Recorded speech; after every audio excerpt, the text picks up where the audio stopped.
नमस्कार दोस्तों आज आपके सामने पेश है मार्को पोलो की यात्रा की अद्भुत कहानी। मार्को पोलो इटली का एक जिज्ञासु, साहसी, उत्साही, विद्वान और खतरों से खेलने वाला यात्री था।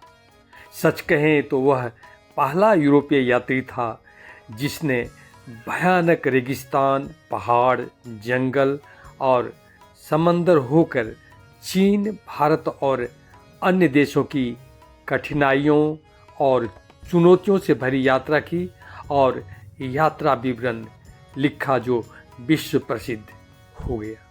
मार्को पोलो की यात्रा ने अन्य यूरोपीय समुद्री यात्रियों की आंखें खोल दी और उसके बाद वास्को डी गामा और कोलंबस जैसे यात्री दुनिया के अन्य भागों की खोज में निकल पड़े और देखते ही देखते विश्व के राजनीतिक नक्शे में परिवर्तन शुरू हो गए।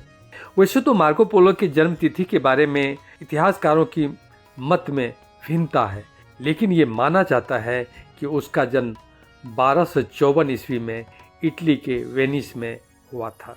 मार्को पोलो के पिता एक बड़े व्यापारी थे। वे चीन के शासक कुबलई खान से संबंध स्थापित कर अपने व्यापार को गति देना चाहते थे। मार्को पोलो 17 साल की उम्र में ही पिता के साथ चीन आया। बताया जाता है कि उसको इटली से चीन आने में 3 साल के वक्त लगे। यात्रा के दौरान ही उन्होंने कई भाषाएं सीख लीं, यात्रा का हुनर भी सीख लिया।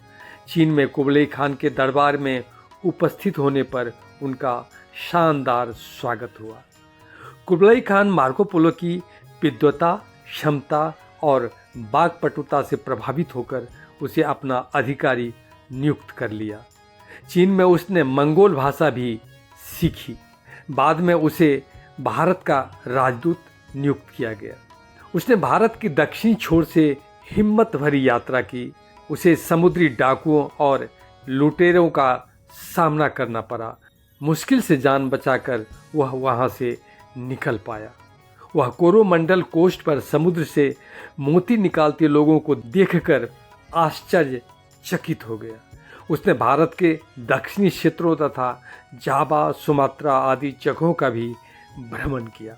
जब वह तमिलनाडु पहुंचा और वहां के पंडियान राज के राजा से मिला तो अभिभूत हो उठा।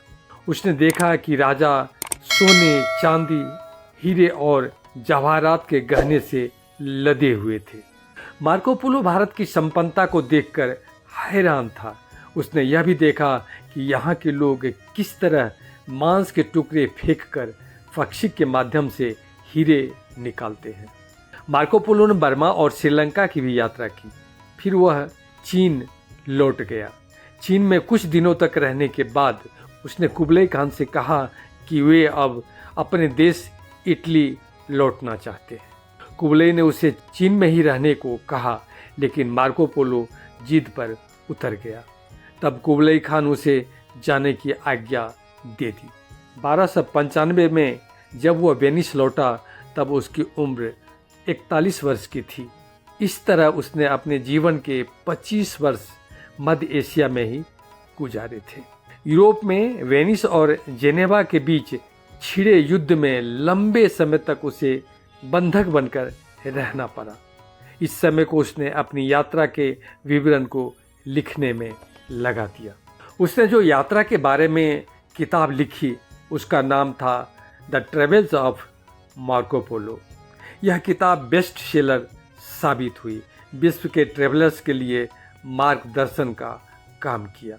दोस्तों, यूरोप, एशिया और चीन सहित भारत की यात्रा को सरस बनाने वाले नए मार्ग तलाशने और यूरोप एशिया को एक दूसरे की संस्कृति से परिचित कराने में मार्को पोलो का नाम भौगोलिक खोज की दुनिया में बड़े आदर के साथ लिया जाता है।